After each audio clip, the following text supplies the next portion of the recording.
Mambo aripo pamsiwo iye wafapa mchinjiko asiano uya zino kutora wakewo pamsiwo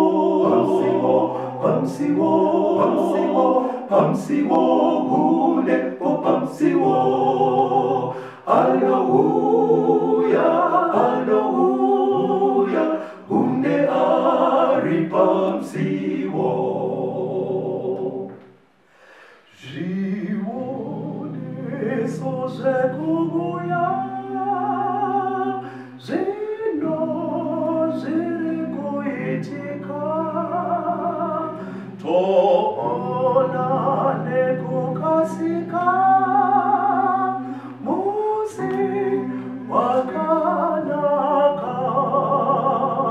Pamsiwo,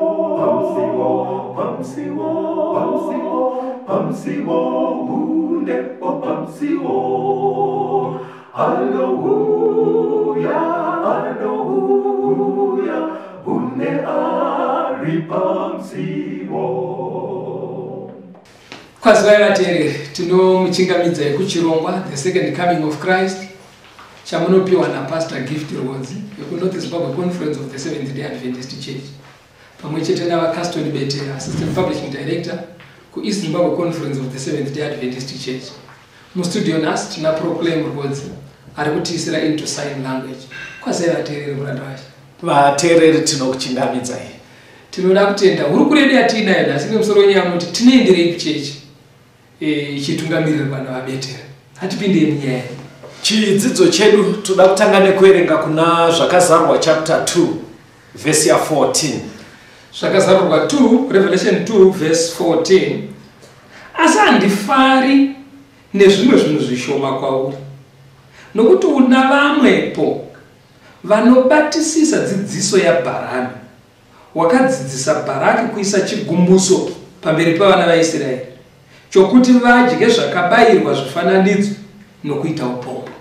Bible rikutanga panapa Mwari ari kutaura nevatendi kuti zvimwe zvese mukaiverenga ndima yacho Mwari ari kuratidza kufara neunhu hwaive nevatendi. But Mwari azopedzisira achiti chimwe chikuita kuti ndisafare pakati penyu, pane vanhu vari kurarama mudzidziso yaBharamu. Nekuti dzidziso yaBharamu, Bharamu ndiye akadzidzisa mambo ainzi Bharaki kuti vaite zvinhu zvakaitira kuti Mwari azotsamwira vaIsraeri. Saka chidzidzo chatinacho zuva ranhasi Pastor, chiri kunyanya kunangana nesu vatendi. Zvidzidzo zvedu zviri kuya zvakasiyana kutobatsira vanhu kuti vauye kuchechi. But chanhasi chakanyanya kunangana nesu vari kutoenda kuchechi. Mwari ari kufara nezvinhu zvakawanda akatitarisa pamaitiro edu. But pane chaanongedza chiri kunzi ichocho hachidi kuti chibatisiswe nevatendi. Hachifaniri kuwanikwa pakati pevatendi. Hanzi nekuti chitori chigumbuso chinotoita kuti Mwari atozotsamwira vatendi. Saka kuti zvinyatsojeka toda kuti tingoona kuti Bharamu aive munhu akaita sei. Saka ndoda kuti tiverenge. Ndaona muda kutofunza kuti chitema chaBharamu tikaona Bharamu zvaakaita toedza kuona kuti nhasi Mwari ari kuti kudii kana tanhasi, nekuti Bharamu yakatofa. Saka Bhaibheri kana rikutaura kuti ndofunga tsika yacho nemaitiro akaitwa naBharamu zvichiri kuwanikwa pavatendi. Mwari obva ati wedu izvozvo ngazvibve. Ndoda kuti muvhure kuna Numbers chapter 22 verse ya 5 kusvika pavhesi ya 6. Numbers 22 verse 5 na 6. Ipapo akatuma nhume kuna Bharamu mwanakomana waBheori paPitori parwizi kunyika yavana vorudzi rwake kuzomudana achiti, tarira pano pana vanhu vakabva Ijipita, tarira vakafukidza nyika yose, zvino voda kurwa neni. Naizvozvo douya hako zvino unditukire vanhu ava, nokuti vanondikurira simba. Zvimwe ndingagona kuvakunda ndivadzinge munyika ino, nekuti ndinoziva kuti munhu wakaropafadzwa newe wakaropafadzwa kwazvo, uye munhu wakatukwa newe wakatukwa kwazvo. Chii chiri kuitika panyaya iyi Pastor? Bharami uyu kana muchidzidza aimbova muprofita waMwari. Alright. Ndobva azoyeduka mamwe matauriro akadzokera kumashure pautende. Ndobva ave muroyi. Alright. Saka akanga akutopota achihaiwa. Alright. Kunoroya kana munhu aine munhu ari kumubohwa anogona kunohaya Bharami kuti uya undiroyere utumire mamhepo kwaari. Alright. Ndo paari kuti iye waunenge waroya iwe vanobva aroyeka. Toziva kuti simba riripo. Simba riripo pauri. Saka anga abva kuna Mwari, simba rasata ndobva rauya paari. Saka pandanzwa anenge ari kudedzwa nemwe mambo. Ari kudedzwa namambo kumusha. Mambo Bharakika aiona vaIsraeri vachiuya vakaitwa kuEgypt. Aona zvavakanga vaitira dzimwe ndudzi akavhunduka akati vakasvika panapa ndabharara. Saka vanhu vanoziva kuti munhu akaroyiwa simba rake rinokamurwa zvekuti munhu anogona kubva azomukunda. Saka akati uya utumire mamhepo kwavari kuita kuti pahondo kana taakurwa ndivakunde. Ndo request ya pane parikutoziva ndoziva kuti wawatotuka iwatu atukwa munhu aitwa nesimba. Aive nesimba Bharami. Ndima iyo mukaiverenga vateereri anotonzi iye akatomboti kana ini ndoda kungoteerera zvinotaurwa naMwari andobva atomboita saaramba sekunyembera. Hanzi saka mambo akatuma vamwe futi. Ndoda kuti muerenge pana Numbers 22 verse 15 to 18. Numbers 22:15 to 18. Zvino Bharaki akapamhazve kutuma machinda mazhinji kuna ivo vakakudzwa kupfuura ivo. Vakasvika kuna Bharami vakati kwaari, zvanzi naBharaki mwanakomana waZipori, usatendera chinhu kukudzivisa kuuya kwandiri, nokuti ndichakukudza zvikuru kwazvo. Zvose zvaunondirayira ndichazviita. Naizvozvo douya hako unditukire vanhu ava. Bharami akapindura akati kuvaranda vaBharaki, kunyange Bharaki akandipa imba yake izere nesirivheri nendarama, handingagone kudarika shoko raJehovha Mwari wangu kuti nditapudze kana ndiwedzere kwariri. Saka paakatumirwa vanhu mari ofa yawedzerwa yemubhadharo. Haana kuti handigone kusaenda nemimba, akabva achinja akati handigone kutapudza shoko kuratidza kuti kuenda akuda. Ndopane nyaya yakapa akaenda nembongoro iya yakazotaura achienda kuti anodai. Hanzi paakasvikapo kuna mambo aive mambo ndiani zviyazita Bharaki ndiye mambo. Bharamu ndiye uprofita. Saka Bharamu paakasvika kuna Bharaki hanzi akabva aedza kana kushopera. Handobva zvaramba ndobva akaruka kukomborera vanaIsraeri. Ndakudeedzera kuzotuka. Saka akabva aita zvinonyatsowanikwa kune vanhu vanoita tsika iyoyo. Ndoda kuti muerenge pana Numeri chapter 23. Verengai tidzwe verse 13 na 14. Numbers 23 verse 13 na 14. Bharaki akati kwaari, douya hako neni kune imwe nzvimbo. Paungavaona uripo. Ungangovona vokumudzivo voga, haungavaoni vose. Nditukire ivo uri ipapo. Zvino akaenda naye kumunda waZofimu pamusoro pePisga, akavaka aritari nomwe, akabayira nzombe negondobwe paaritari imwe neimwe. Saka akabva ati ngatichinje nzvimbo. This time hapana here pandingaitire basa rangu pekuti ndine ndichiona mhando yacho. Ani saka vakabva vatsvaga pakakwirira. Ndobva vaona pavaigona kuona vana veIsraeri chipenga chevanhu chekupedzisira. Handobva aita zvaaita ipapo mashiripita ake. Chii chinobva chaitika akuprofita pana Numbers 23 iyoyo vhesi ya 22 na 23. Numbers 23 verse 22 na 23. Mwari wakavabudisa Ijipita une simba rakafanana nerenyati. Zviro kwazvo hakuno unganga kuna Jakobho, uye hakuno kuvuka kuna Israeri. Zvino zvicharebwa pamusoro paJakobho napamusoro paIsraeri zvakaitwa naMwari. Hanzi kudini vhesi? Bharami ari kuti Mwari mabudisiro akavaita Ijipita anoratidza simba guru rinotyisa. Ende pavanhu ava anovarwira sezvinoita nyati kana ichirwira dangarayo.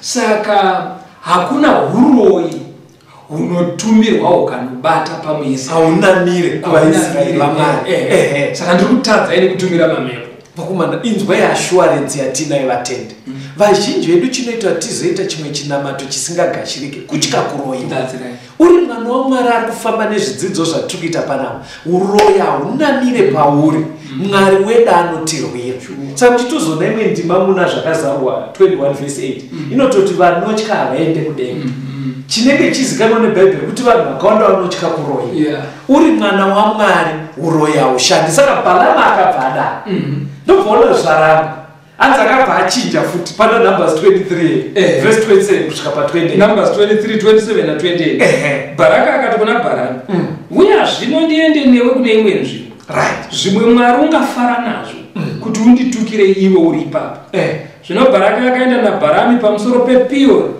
panotarira pasi kurenje saka Balamu akabva achinja futi nzvimbo pastor ndobva ati ndoda pakakwirira ndinyatsoona vanhu vacho sekunge zvinonzi uroyi unoda kuona hanzi ari ipapo hapana futi zvakabuda nekuti vaive vana vamwari saka pandaiverenga apa tichiendera mberi nechidzidzo mungape kurudziro ipi kuvateereri vekuti anotonamata but anotya kuti ndogona kunokorwa tsoka kana kuti ye ndakatorerwa hembe yangu imwe yandopfeka mukati pawaya ndogona kunoshimirwa zvikandikuvadza because uipfunga yaive ndekuti ndikavaona vese picture yavo ndikaiona varoyeka but hazvina kushanda saka pfungwa iri kubuda apa vateereri ndeyekuti chero vanonokora tsoka variko Satani varipo vaanoshandisa rega yako inokora chero akatora ivhu rese remuyadhira watsika akaenda naro bhaibheri riri kuti vana vamwari havaroyeke kana uri muna mwari wakachengeta akutori pana Numbers 23 bhaibheri ukaverenga pavhesi daitatangira pavhesi 21 yaiti iyo nekuti mwari haasi kuona chakaipa kuvaIsraeri haana chitema chaari kuona kuvaIsraeri saka havaroyeke chaunongoda kukoshesa iwewe hakuzi kunotsvaga vanokudzivirira kuvaroyi chaunodewa kutsvaga kuti mwari wamwari uchifamba zvinotaura mwari iyoyo ndo ruzhowa rwaunokomberedza mushongo naro saka unogona kuita mubvunzo kuti but kutaura chokwadi varume imwe muri mustudio ini ndakazviitwa ini ndikanzwai so munoziva here kuti mbereko yakazonetsa ikadai hatisi kuramba matsanangura unogona kuwanawo but tiri kuti iwewe cherechedza ukararamiro kako uri kushingairira zvinotaura mwari kutaura chokwadi iri ishoko ramwari hauroyeke uroya haubatiriri kunze kwekunge iwewo hameno zvauri kuita uchiita tumadumwadumwa nemisikadzwa ine yauri kuita inopinza mhepo mumusha nezvimwe zvaunosungirira mheno nedzimwe miko dzakadaro ingova mwana wamwari mwari anotirwira saka yanzi Balamu atadza mari anga achifungwa kuti anganguwana yakazara imba akabvaona kuti wakomana saka haana kuzosiya zvakadaro ane zano raakazoita udzai vateereri akaita zano ripi Bharami aizviziva kuti uroyi hunobata kana munhu aine chakaipa chaaita ndosaka pavhesi 21 ati iye hakuna chitema chiri kuonekwa namwari saka havaroyeke saka akazofurira Bharaki achibva ati kana muchitoda kuti vanhu ava vatukike varongerei kutadza ndobva vanzi vasarudze vasikana vakanaka vechipfambi vapfeke zvinonodhingura vaIsraeri ndobva kwatumirwa vasikana 1000 kumisasai kwaIsraeri umwe nemumwe achinotsvaka wake saka vakomana vakabvaona vachibva vati umwe nemumwe newake ndobva vanzi handei kupati kwedu kuMoabhu ndobva varonga ndobva vaenda kubira rakaitwa kuMoabhu saka bira iraiti kana vapedza kutamba vaigumisira nekuita upombwe saka varume 1000 vakaenda vakanoita upombwe kubira rakaitwa kuna Bharaki afurirwa naBharaki saka Balamu ndiye akaya nezano rekutozwa kuti tikadai mwari anovatsamwira saka mwari akazovatsamwira here saka mwari akavatsamwira zvoti kana muchiverenga manje maakundosvika muchapter 25 yaNumbers musi 1 kwakafa vanhu 24,000 kuranzwa kuti mwari aivatsama kureva kuti pavanga vari kufamba pamberi pamwari mwari anga achivarwira uroyi haushandi but Balamu nenga rekuti ari damari akafunga chinhu chaanotoziva kuti chinoita kuti Mwari atsamwire vana vake. Saka chidzidzo chedu pachakananga chiri kuti tiri vatendi tichitenda kumachechi, kutaura chokwadi tichishingairira sezvinoreva Bhaibheri, Mwari anesu anotirwira senyati. But zvimwe zvakuitika pakunamata kune ajenda iritoripo ine vamwe vanhu kana kuti ina Satani, nganditaure ndichidaro, yaanotoziva kuti vanhu ava nenda kuchechi ndikavaitisa izvi Mwari anovatsamwira. Ndo iri kunzi nechidzidzo mani, imimi vatendi chingwarai pakati penyu pashayikwe dzidziso yaBharamu, nekuti ikawanikwa Mwari anokutsamwira. Nekuti unoziva kuti kune ana baba vari mudzimba umu. Papa chati mwana wangu ariyo ndibaba munini ndisekuru, kandi hausi kuongororawo nekucherechedza kuti iwo paunombobva kubasa haunange kumba, unoenda kufambidzako zvimazizikanwa nemukadzi, chinozongobudira kumba amamhepo auya pavana, kandi akonzereswa neunhu hwauya dzidziso dzaBharamu.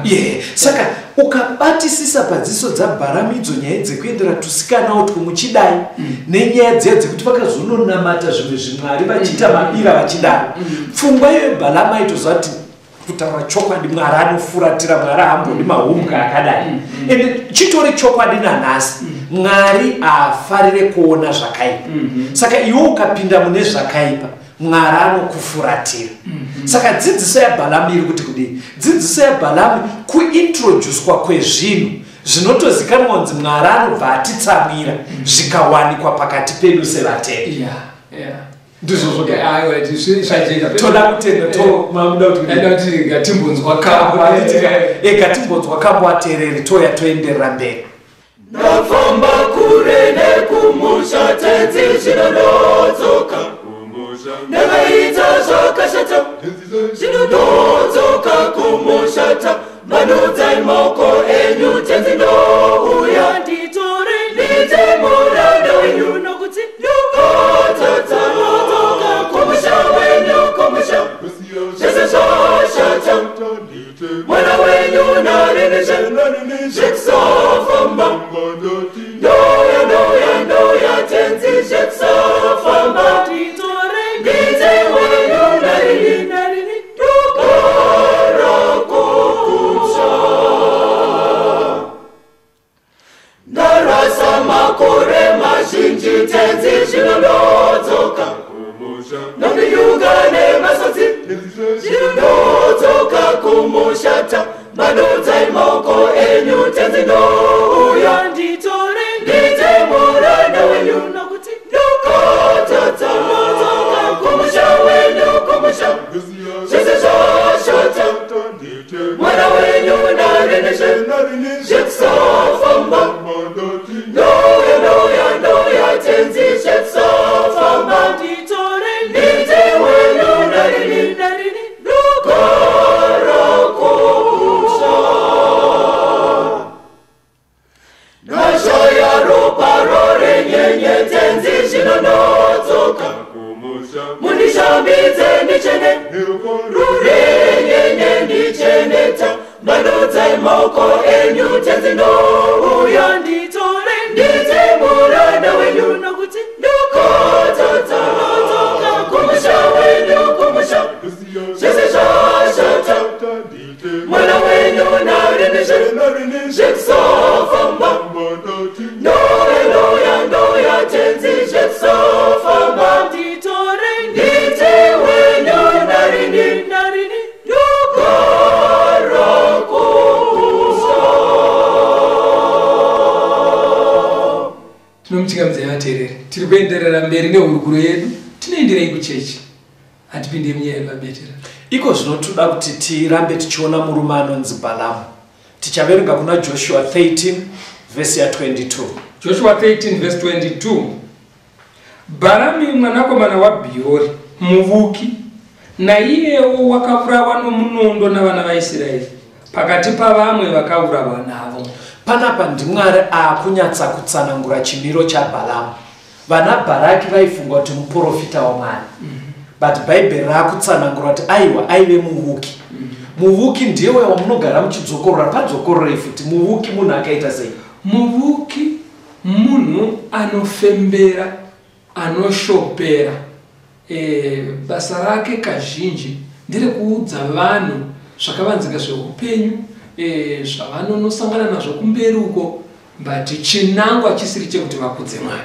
Saka simba raanoita naro riri kubva kuno wakaisi. Yes, simba iri harisira Mwari. Saka chiri kutobuda panapa Mwari paari kuti handifare kuti pakati penyu pawanikwe dzidziso dzaBharamu. Ari kutoreva kuti pavatendi panogona kutoita vavuki, asi isusu tofunga kuti vaprofita. Sei tichifunga kuti vaprofita? Nekuti vanenge vafembera. Zvimwe zvacho zvotoitika vachipa tsanangudzo dziri nemo nemo. But Bible riri kubva rati ipapapo kunyanya kunesu vanoenda kumachechi ngatingwarirei vamwe vanoita izvozvo vavuki sana Bharamu. And in Numbers 31 verse 16 inobva yatsanangura zano ramamuchitaura riya inoti kudii? Numeri 31 verse 16. Tarirai, ndivo vakatadzisa vana vaIsraeri pamberi paJehovha pazvakaitwa paPiori. Vapiwa mano naBharami, denda rikavapo pakati peungano yaJehovha. Saka dzidziso yaBharamu chayaive yakananga ndechekuti Mwari atsamwire vaIsraeri. Akangoya nezano raanoziva kuti rikatoitwa, Mwari anotsamwira chii? VaIsraeri. Saka patiri kutaura kudai tikuedza kuti patinoita zvekunamata ngatingwarirei mazano kana kuti kanamatiro kanonofanana nenyaya yatiri kudzidza kekuti Mwari akaona takukaita anotitsamwira. Pari kujeka kama ngatinzwei kuti Bharamu chainyanya kumusunda kuti abva ada kuti vanhu havadonhe chaive chii? Kuna Peter wechipiri chapter 2 verse 14 na 15. 2 Peter 2 verse 14 na 15. Vana meso azere noupombwe asingarege kutadza, vanonyengera, vanhu vasine simba, vano mwoyo wakadzidziswa kuchiva, ivo vana vokutukwa, vakasiya nzira yakarurama, vakatsauka, vakateera nzira yaBharami mwanakomana waBheori, wakada mubayiro wekusarurama. Zvikanzi chiri kuitika ndechekuti vanhu vanogona kuwanikwa mumusungo uyu hanzi vamwe vacho vanhu vanenge vari vatendi vasati vasimba. Alright.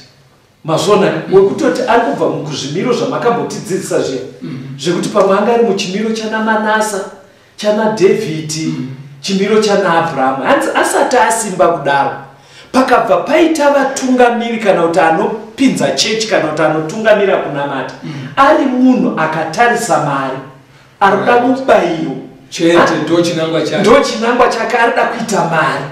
Hanzi zviri nyore kuti pakunamata kweboka revanhu iroro mupedzisire makutongoita zano rese raBharamu, but medzisiro Mwari wokutsamwirai.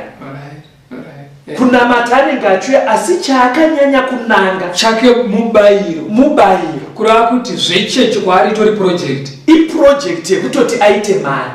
Pamwe pacho anogona kutozosvika pakubuda pachena kuti nini ndinoda Mwari, zvekuti unonyatsoona kuti asungwa nekuda Mwari. Saka paanenge akuita zvekunamata nevamwe vaainavo, kwaari iproject yekuti pabude Mwari. Hazvisi zvekuti vanhu vaende kudenga. Unoziva kuti pane ngozi pakuti munhu anogona kuita nemwoyo wese kunamata, asi wauri kuteera achitoti ndo project yangu. Munenge muchitoitwa project yake yekuita nayo Mwari.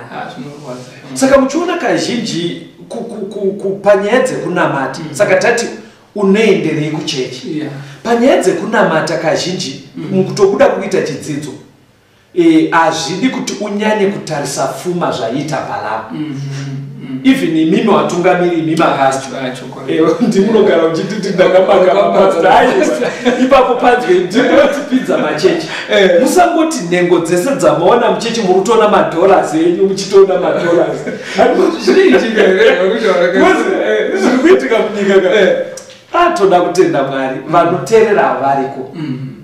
Munhu dzimwe nguva anogona kutoona chechi yese ari maclients ake kutoti ndikavhura bhengi rangu vese vachideposita ndaita Mwari. Saka chechi haifaniri kuenderwa kuti ive project yekuita Mwari. Saka unogona kupedzisira nhengo dzese vakutoita partnership namufundisi yekuita Mwari. Imimi vafundisi zvamungadai muchiita aiwa vafundisi zvamungadai muchiita tidzidzisei nzira dziri mushoko ramwari dzekuita mari dzekuti tirarama dzekuti tiwane kuriritira dzemhuri ndo ringadai riri basa renyu manzwisisiro wangu kana ndarasika munondikorekta handisi mufundisi but zvaakuitika ndezvekuti imimi vafundisi munototikurudzira kuti uyai mese nhengo muite partnership nemi mukangodaro zvinodzoka kwamuri zvadhabhura kana times 10 zvekuti nhengo dzese dzinenge dzichishingaira kuti dai ndaitawo partnership nagive rewards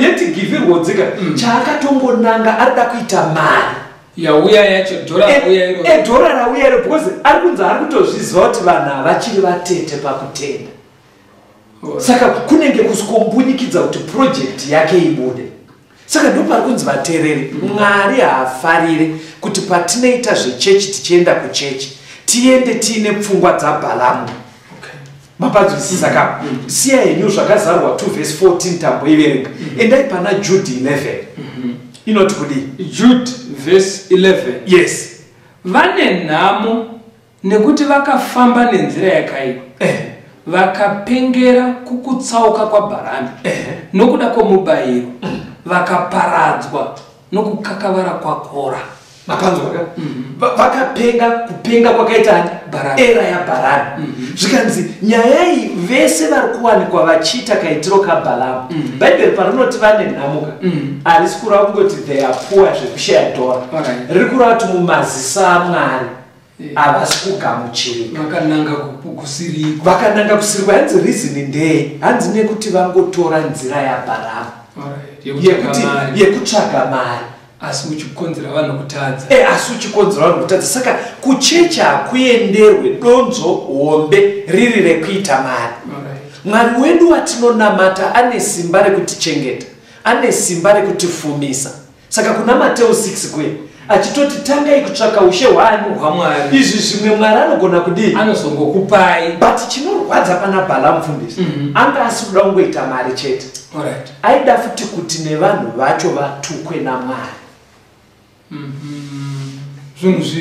zvinhu tu iye mari woita but achinyatsozva kuti vese ava vasi kugamuchirika mumaziso aMwari saka pamari apa tapaona aida kuti vasagamuchirike sei nekuita kuti vakadzi vaya vakwezve vanhu voenda kumabira kwainotambwa marekodzi kuya saka pavanenge vari ikoko iye Bharamu anyazva kuti kaitirwo kanoitwa kwavaendwa nako kutaura chokwadi Mwari agashire zvakadaro vanotonoita saka iye mari anenge aita but achiziva kuti vese ava hakuna kudenga kunoenda hani muri kuona pfungwa yaive nayo aiziva kuti kubira kwavaendwa nako zvinoitwa pabira ipapo kutaura chokwadi Mwari anototsama chete saka dzidziso yaBhalamu iri kunanga pakuda kuti nyaya yekunamata iitise mari 1 yonanga futi pakuti vanhu vari kunamata vacho vatadzire Mwari paakazvita pataverenga paya akaita sei akaita kuti pauye zvisikana zvine unhu usina kuita mushe zviende nevanhu kumabira mabira mitambo inenge ichiitwa especially pakurumbidza vamwe vaMwari sevanhu vanoita zvemudzimu vanogona kurara kana kuswera vachitamba ikoko ndokanamatiro kaoneka rumbidziro kavanenge vachiita vavanonamata saka muri kubira hausinzwa kuti bira kupira vanenge mitambo ine chekupira saka muri kuteeremi nhasi Mwari paari kupa chenjedzo ari kufunga kuti muchechi mungakaruketa kuimba kuti tichidana mapira ezvi naangangouya kumachechi because kwakanotambwa kwakaendeswa vanhu kusvika kwakuitwa upombo saka ndoda kuti mumboverenga ndima iri kuna Peter wokutanga chapter 4 vhesi ya 3 kusvika pa 5 1 Peter 4 vhesi 3 kuenda pa 5 nokuti nguva yakapfuura yakaringana kuita kuda kwavahedheni nokufamba noutere nokuchiva nokunwa waini nokutamba kwakaipa namabira nokunamata zvifananidzo zvisakafanira vanoshamiswa nechinhu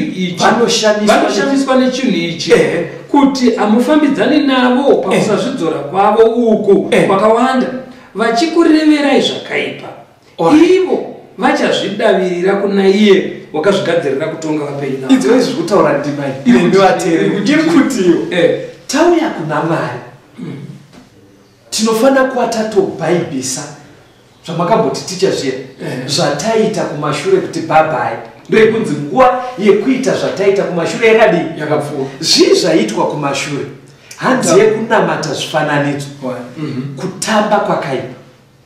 Kurutonzi kutamba kwakaipa mamwe mabhaibheri echirungu anotoburitsa iri tori nyaya yetensi.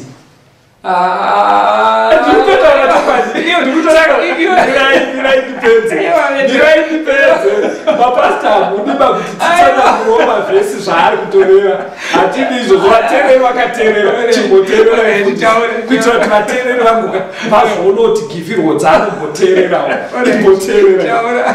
Hanzi kutamba kwakaipa kwekuti unonyatsoona kuti iyo jaivhiyo kaipa kuchecha aite zvikanzi nekuita mabira kurarira vanhu vachiita marecords. Hanzi nguva iyo kana tauya kuchechi inenge yapfuura nekuti tauya kuna Mwari. Zvikanzi chinofanira kutoitika ndechekuti vanhu vanofanira kutoshamiswa kuti sei musaite izvozvo because hazvina umwari zvekutamba. Saka kune vari kwaMwarika hanzi ndo chimwe chinhu chinofanira kutokurumidza kuoneka kuti auya kuna Mwari. Kutamba kwakaipa kuya kwekuti hameno zvavanoita kunge kuzunza muchiuno kana kuti kudii kunenge kusawanikwe pavatema. Uri kundinyaradza zvachingoroverera David akatamba wani munoziva musowo wayo ari kauya David akatamba kusvikira mukadzi wachaukaonawo mukadzi mukuru akati munhu mukuru maitambira pamberi pevanhu.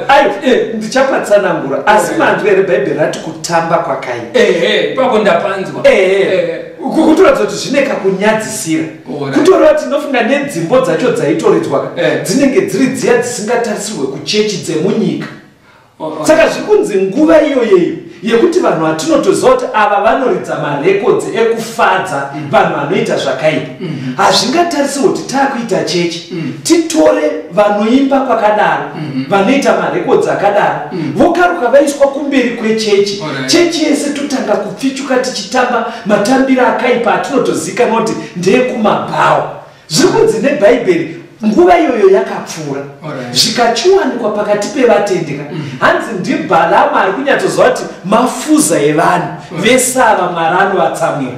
Pane amataura ukaiverenga mubhaibheri mangondifutawo tiri mustudio pano ndima yacho handina musoro inototi mai vacho pavaiva kutsura David vaitomuti indakurimbinyuka kutamba sebenzi risinganyari. Muri kuona matambiro acho haasi aya yarambidzwa ari kunzi sebenzi. Benzi mukariona richitamba hazvina style hapana style yekuti ungati ende iyi style ndeyekukwezva akadzi kana kuti yekukwezva varume kana kuti inonyadzisira kungorimbinyuka kwaita David. Ende mukatarisa paya paaitamba chinhu chatinoti it's a once off occasion yekuti ari kuratidza kuti chaitika ichikaiti ndafara.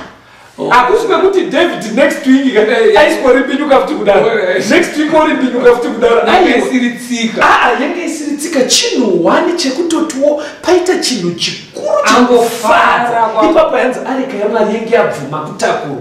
Saka itsi chinhu changoitikawo chekuti ari kunzwa kufara haizi tsika yekuti inonzi saka bhaibheri panapa riri kuti Bhalamu zvaakaitisa vanhu Mwari akavatsamwira. Saka dzidziso rikutobuda ndeyekuti patinoita zvechechi katambiro aka hakadi kuwanikwa muchechi.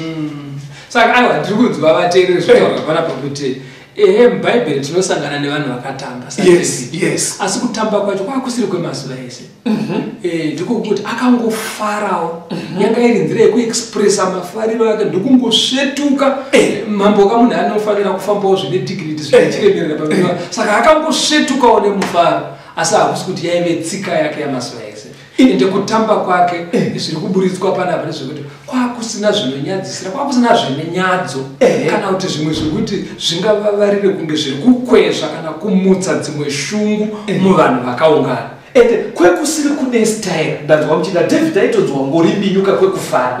Saka hazvidi kuti manje tichinamata mufundisi toti potogara paitozikanwa kunzi pane time yekutamba. Muruzo zvakutota ndi zvikangokaruka kuti mutenda anzwa zvakadai aiwa koisundisa nani Mwari ndiye akavasika vanhu vafana mapanzwisaka handizvo zvatingaite tiri muno studio but pfungwa yaBhalamu yaitova yekutoti pagare paritori netime yekutamba yekutoti kunosumudza kuchitungamirira vanhu yekutoti kutamba kwacho kune kutori nestyle kwekuti dai kuti inandina imi ndimunopinza chechi semi mukomagive muchipinza chechi munogona kutomboudza vanhu kuti ezvinezvi maoko mudenga momboti tichidzikirira kana kuti momboti tichizunza zvakati handi mugona zvekutoti mugona dzidzisei hanzi oraitigati hamudi mapasta kuti tidaro bati pfungwa iripo Mwari haasi kuda katambiro kekumabira kane kutamba kwakaipa hanzi chikonzero Balamu zano rake arikuda kuti vatendi vese Mwari atitsamwire ende atozwa kuti panopesera paita upombwe asi iye personally anenge achiita mari. Ndoda kuti timbonzwa kambo tuye tienderere mberi. Kana basa rose razopera wamanda icharira tichasiya nyika ino nevachene vose tosangana topinda mumakore tichasiya nyika ino tichasiya nyika ino tichandogara kumushayo nevachene vose tosangana topinda mumakore tichasiya nyika ino.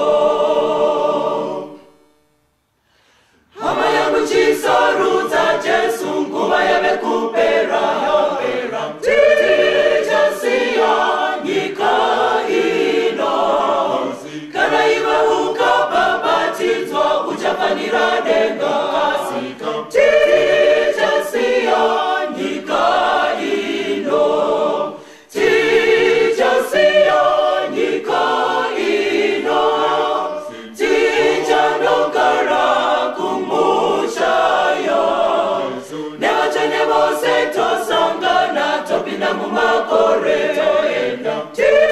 tichasiya nyika ino.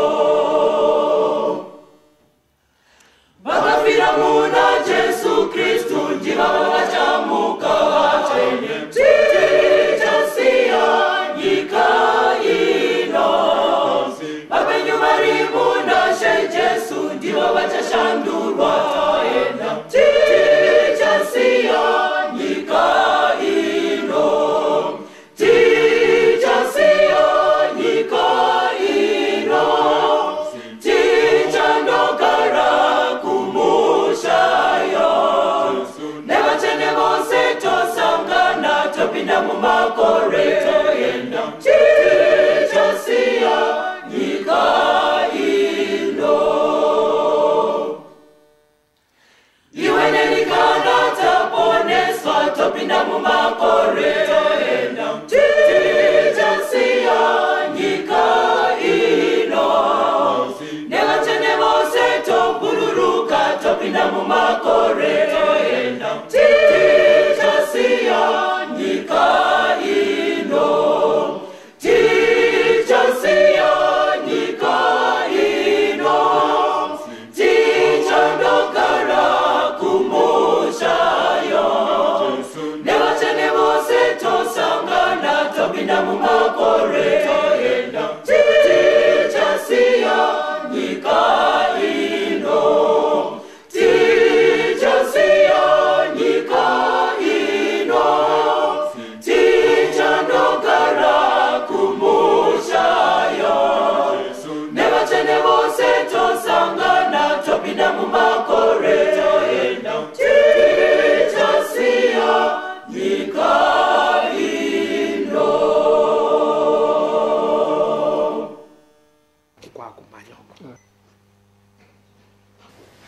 Tinomuchikamidzai vateereri, tiri kuenderera mberi nehurukuro yedu, tinoenderei kuchechi hatiende mberi mumawari zvatadzidza.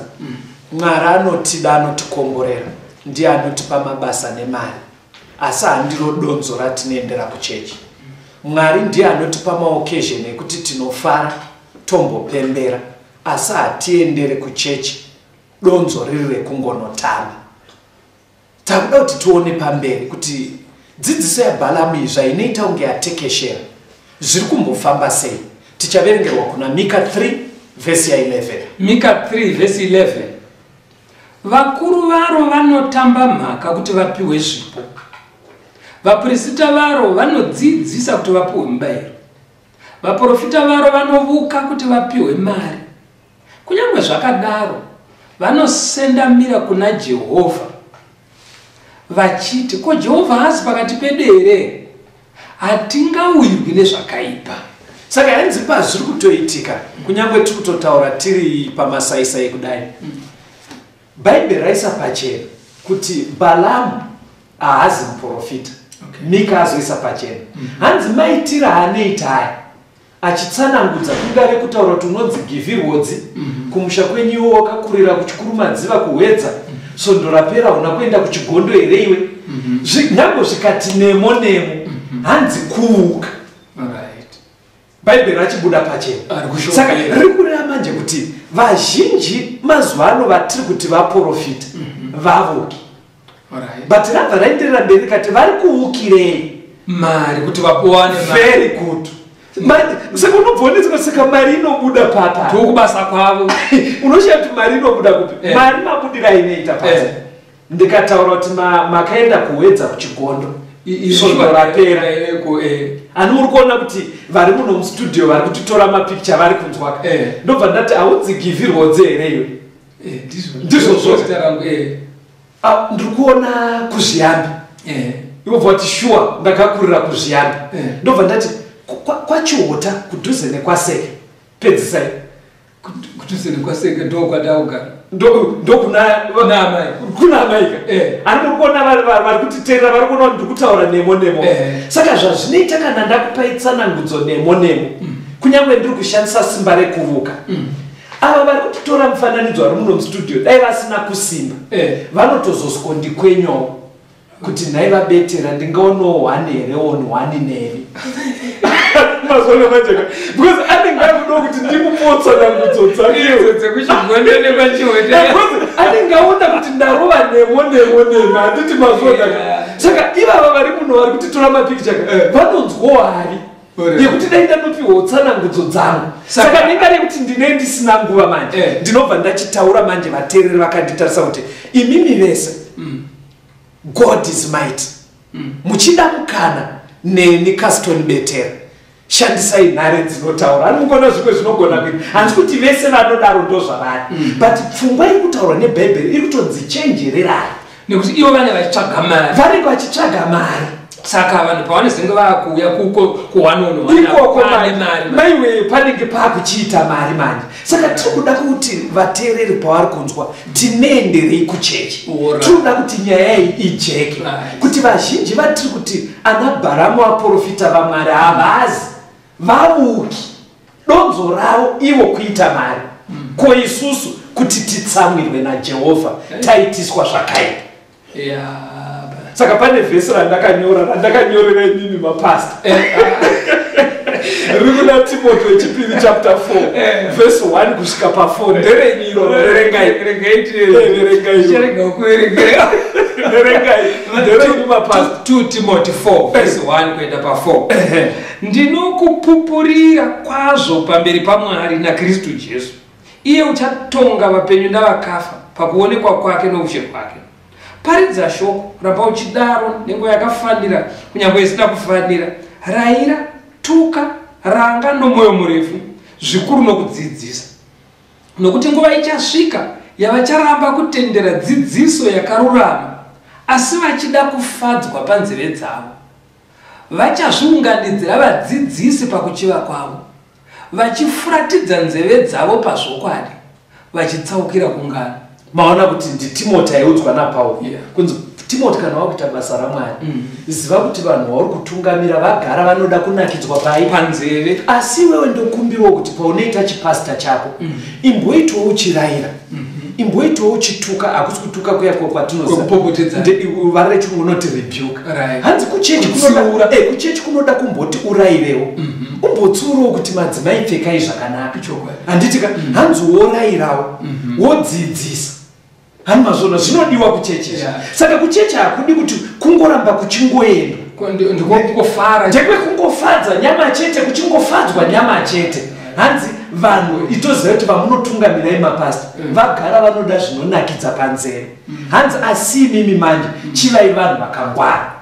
In other words, Pastor Gift Roads, hazvidi kuti kubva January kusvika February, muna January maamuchingoti ezvinoona kuti ukatambira mari yako haishande chini, asi ndokuudza nezita raJesu mari iyo yakushanda. Muna February pane vaita urorwe, asi ndoda kukuudza ucharorwa. Muna March kune vaifunga kuti hamufe makava mhuri yekumusoro, vaita udrive Benz. Muna April imba chaiyo uchaiwana ine zita rako. Muna May vana vako chaivo vacharorwa, uchakwira ndege. Muriona zvikuitika nyaya dzese dzamukududza idzi mukomagirika ndodzagara dzinotinakidza panzeve. Aiwa hatisi kuti zvakaipa ba bhaibheri kuti imimi mapasta imbotiwo warayirawo wotombotsiurawo. Osoda kuzanganisa. Kavakomana gore rese rakomana muchingotifadza ende mukandidaro munoziva zvandinobva ndai ndinochita kuti yes give rodzi, yes give rodzi, because muri kutaura kazvinonyadzonakira handi mazvonaka. Saka Timothy ari kunzi usadaro, chifundisi chakanaka haikona kudzidzisa vanhu kuenda kugehena, haikona kuita kuti vanhu vauye kuchechi kusikonakidzwa panyama nekunakidzwa nzeve. Ita chipasta chakanaka, verenge uchitsurawo uchidaro. Verengei kuna Timothy wekutanga chapter 6 verse 3 na 5 munzwe zvainotaura. 1 Timothy 6 verse ya 3 kuenda pa 5. Kana kuino munhu unodzidzisa imwe dzidziso asingabvumiri mashoko akarurama, mashoko ashe wedu Jesu Kristu, nedzidziso inonzwana nokunamata Mwari, unongozvikudza asingazivi chinhu, asi unongokarira mibvunzo nenharo dzinomutsa godo negakava nokutuka nokufungidzira kwakaipa nokukakavadzana kusingaperi kwavanhu vanomurangariro wakavodzwa, vakatoerwa zvokwadi, vachiti kunamata Mwari ndizvo zvinofumisa. Saka hanzi kanamatiraka dzidziso yaBhalami vakatotorerwa zvokwadi. Inoda kuti bhaibheri kuti kakakuita akarini era. Hanzi because vanofunga kuti kuenda kuchechi ndo zvinofana kuita kuti upfume. Mazvona chechi yakushandiswa seminzi yekuti munhu aite mari. Ende kumashure kwacho kwanzi vanotuka nekufungidzira. Ndozakana paine chinhu chanetsa mfundisi kufungidzira. Unenge uchifungidzira chii? Kungofungidzira vanhu zvatisina kana kumbotaura. Kufungira kuti uyu anoita chakati. Aiwa kungotanga kufungira kuti betiraifunga kuti handiwane basa manje ndicharwana, betiraifunga kuti handipore manje ndichapora, betiraifunga kuti handirorwe manje ndicharorwa.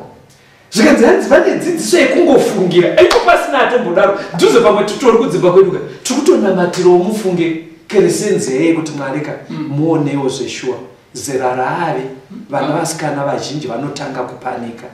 Kana kuine shamwari yakamukodzera muupenyu dai mamubatsira. Ndozvinokurudzirwa naMwari tichinamashira. But dzidziso yaBhalami manje hanzi izere nekungofungidzira kuti ndofunga kuno hakundikodzera kudaro. But hanzi payakanyanya kuipa ndepekuti vanofunga kuti kuenda kuchechi kunofana kunokujeneretera mari. Unofanira kupfuma kana waenda kuchechi. Unofanira kutoti inini handina chikonzero chekuva murombo nekuti Jesu akava murombo kuti ndive mupfumi. Hanzi saka nebhaibheri hanzi dzidziso yakarasika. NdeyaBhalami manje nemamwe manzwi iri kunobudisa pfungwa yekuti nekuti Jesu anoti varombo munawo nguva dzese. Ndizvo zvireva kuti kusvika pasiro richiguma varombo vanenge variko. But zvisingarevi kuti murombo kutukwa. Aiwa hakusi kutukwa, murombo hakusi kutukwa. Saka inonoburitsaka ichiita kunge zvinonzi nhengo dzese kana taenda kuchechi tofana kudedzera kuti urombo nezita raJesu ndinokurayira ibva pano. Sekunge zvinonzi kuchechika ndekwe kunotanda urombo tiite vapfumi. Saka bhaibheri rabva raburitsa pachena kuti vakarasika pazvokwadi. kana ndiri kukunzwa zvakanaka ndinzwe zvakanaka hazvina kuipa kuti vanhu kuva mupfumi sure asiwo kana munhu ari murombo hazvireve kuti haasi mwana wamwari ndizvozvo mwari akatoda anobvisa urombo uya inzwai vateereri mwari akatoda anobvisa chii urombo but primary purpose yekuenda kuchechi Baramu dzidziso yake ndeyekuti tisikoita mari ikoko yesi tisingaende kudenga one itai mari asi muchiita zvisingaendese kudenga iyo tsamba iyi kuna 1 Timothy 6 mama gumira paverse 5 verengai verse 6 kusvika pa10 inoramba ichitsanangudza pfungwa yandiri kushingaira kuti dai yasvika munzeve dzevateereri verse ya 6 pa 10 1 Timothy 6 zvino kunamata Mwari pamwe chete nekutenda nezvatiinazvo ndizvo zvinopfumisa kwazvo nokuti hatina kuuya nechinhu panyika hatigoniwo kubuda tiine chinhu asi kana tine zvokudya nezvokufuka tichatenda nazvo asi vanotsvaka kufuma vanowira mukuidzwa nomumusungo nomukuchiva kwoupenzi kuzhinji kunokuvadza zvinonyudza vanhu mukuparadzwa nokuraswa nokuti kuda mari ndiwo mudzi wezvakaipa zvose vamwe vakati vachida zvikuru vakatsautswa pakutenda vakazvibaya neshungu zhinji ndoda kuti mudzokorere paripo pazonzi zvinonyudza vanhu pane pakaka statement katanga kangotaurwa asi kana asi vanotsvaka kufuma vanowira mukuidzwa nomumusungo they fall into temptation and into a trap nomukuchiva kwoupenzi kuzhinji unopedzisira wapinda mukuchiva zvinhu zvevanhu kunokuvadza kuchiva kuya kunokuvadza zvinonyudza vanhu mukuparadzwa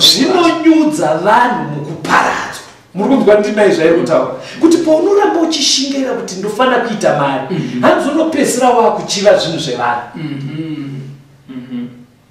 kupedzisira ndati ndikakuona ndichipfuura nemota yenyu benzi ndobva ndati nezita raJesu benzi iyo ndoidawo hamukona zvazvinenge zvakuitika unopedzisira wakupinda mukuchiva zvinhu zvevanhu saka hanzi mezira yacho haingogumire mukuchiva unonyura kunyura kuita zeimi ilanguage inotaurika mazvo anonzi akanyura waenda pakaipa aiwa kachitaura kumari kunzi akanyura kurasikirwa nayo unodzoka kuenda pazero saka zviri kutonzi iyi gemu iri kuitwa naNabhalamu yekuti iwe unenge uchifunga kuti ndabva ndaita prosper ndabudirira prosperity yazara kwandiri hanzi kutaura chokwadi uchatanga nekuchiva zvinhu zvevanhu wopedzisira kuti wofunga kuti kuenda kuchechi kunofanira kuita kuti uite ndege kuenda kuchechi kunofanira kuita kuti uite brazi kuenda kuchechi kunofanira kuita kuti uite zimanshoni mwari anogona kutipa hongu hatisi kuramba but risi riro donzo rekuendera kuchechi hanzi kana ukaramboine pfungwa iyo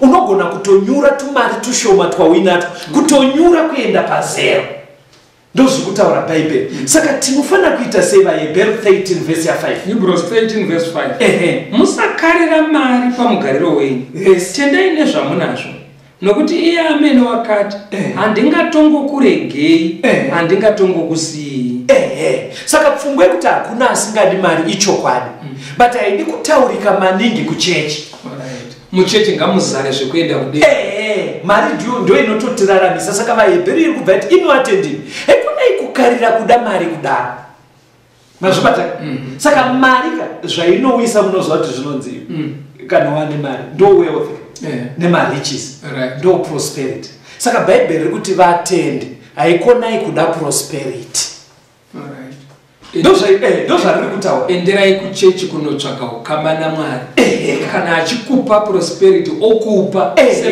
sembasera ndozvarinototaura kuti tsvangai kutsvaka ushe hwaMwari neutsvene hwake zvimwe zvese Mwari odi owedzera verengai pana Timothy wokutanga yechapter 6 verse 11 kusvika pa12 inoti kudii 1 Timothy 6 verse 11 na 12 asi iwe munhu waMwari tiza zvinhu izvi ndoda kuti mupaite mbichana because ndati chidzidzo chedu ndechevari kutoenda kuchechi kana saka tangai munzwe asi iwe munhu waMwari imimi vanhu vaMwari vari kutiteerera tiza zvinhu izvi, tizai zvinhu zvine chekuita negwezve kunzi prosperity.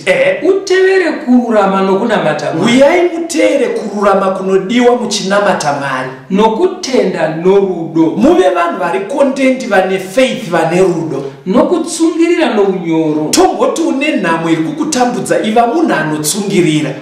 Urwe kurwa kwakanaka kwokutenda. Ngatiitei fight yedu ive iri yekuratidza kuti ndiri mutendi pana Mwari, urombo huchiuya, urwere huchiuya, torwa kurwa kwekutenda, kwefaith. Ubatisise upenyu husingaperi. Tochirega kubatirira paprosperity, tobatirira paeternal life. Hwawakadanirwa kwahuri. Iyo ndoitori purpose yatinodedzerwa kuchechi, kuti tisikuwana upenyu husingaperi.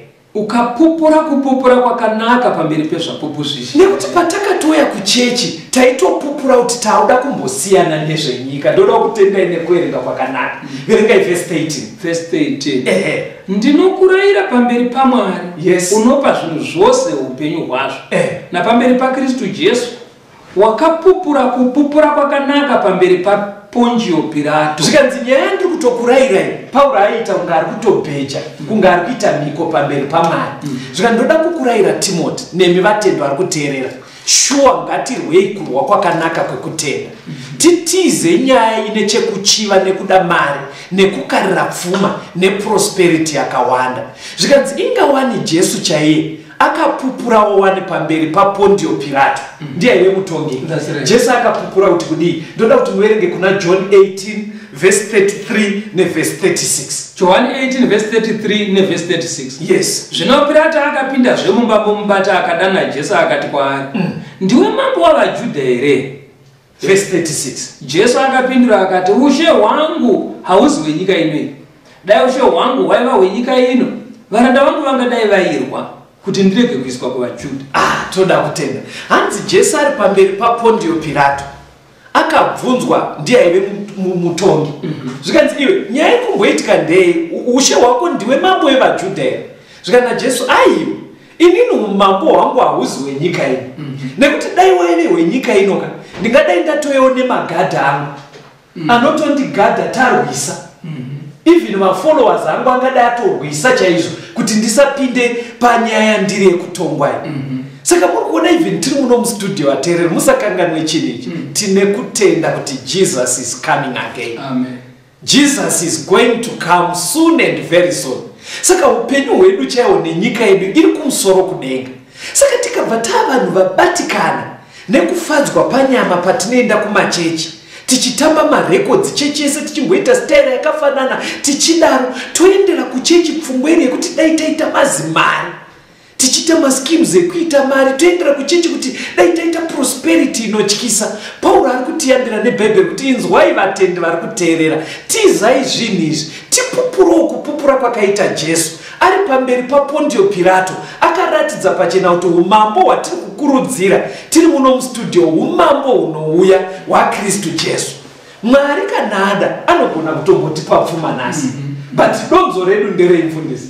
Donzo redu nderekuenda kudenga muupenyu husingaperi. Muupenyu husingaperi. Chipedzisai vhesi riri kuna 1 Timothy 6 modzokora vhesi 13 na 14 mobva maoneka vateereri vedu pane kurudziro yekuti dai tachengeta mitemo yaMwari. Ndinokurayira pamberi paMwari unopa zvinhu zvose upenyu hwazvo, napamberi paKristu Jesu wakapupura kupupura kwakanaka pamberi paPondio Pilato, kuti uchengete murayiro, usino ruvara, yes, usina chaungapomerwa, kusvikira pakuonekwa kwaShe wedu Jesu, until the second coming of Christ. Shingairai kufamba mitemo yaMwari, tichiedza neunani hwedu. Mwari akatikomborera, Mwari akuitire zvakanaka. Uri murombo irwa kurwa kwakanaka kwekutenda, tsungirira, takatarisira kuuya kwamuponesi wedu. Taurai nevateereri muwape. Toda kutenda vateereri nehurugure. Tinoenderei kuchechi? Tinoendera kuti tive neukama naMwari, tichishingairira kuti tive neupenyu husingaperi. Tisingaendere kunotsvaga pfuma nezviwanikwa zvepano panyika kana kunofara munyama. Ngatirumbidzei Mwari. Kana Mwari atikomborera atipa zvepfuma yenyika inoi, zita rake ngarikudzwe. Kana tapuwa zvinenge zvishoma pakuona kwevamwe, zita rake ngarikudzwe. Asi tishingairire kufadza Mwari, kuchengeta mirayiro yake. Mwari atikomborere, toda kutenda vabetera nekutungamirira chidzidzo ichi. Kana pangaita mibvunzo kana pamwe pamunoona kuti apa ndingade kuti ndinyatsojekeserwa, tinogona kufona kana kutumira mameseji kunhamba dzinoteera. Kana uine hama, shamwari, maneighbor, vamwina veikoko vanopinda sangano rama-Seventh Day Adventists, mukaenda kwavari nemibvunzo yenyu, vanoziva kwekukutungamirirai kuti mubatsirwe nekukurumidza. Namba dzinoteera 0775 460 175, 0775 460 175, kana kuti 0716 452 086, 0716 452 086. Varatikomborere vakuchengetei tisangane muchikamu chinoteera. Tenzende tungamirwe mukati mezviedzo mananda andibata ndimwino dombo ndiwike ndimwimo tungamirwe tenzende tungamirwe semwana onyaradzwa munganyaradze nyanza mananda anomunzwa kana matinyarara emwete tenzi wenyanza tenzinde tungamire apo ndasvika nyanza mananda vondishisa andichienda zororo ndotsamira kune mwenga andinzwe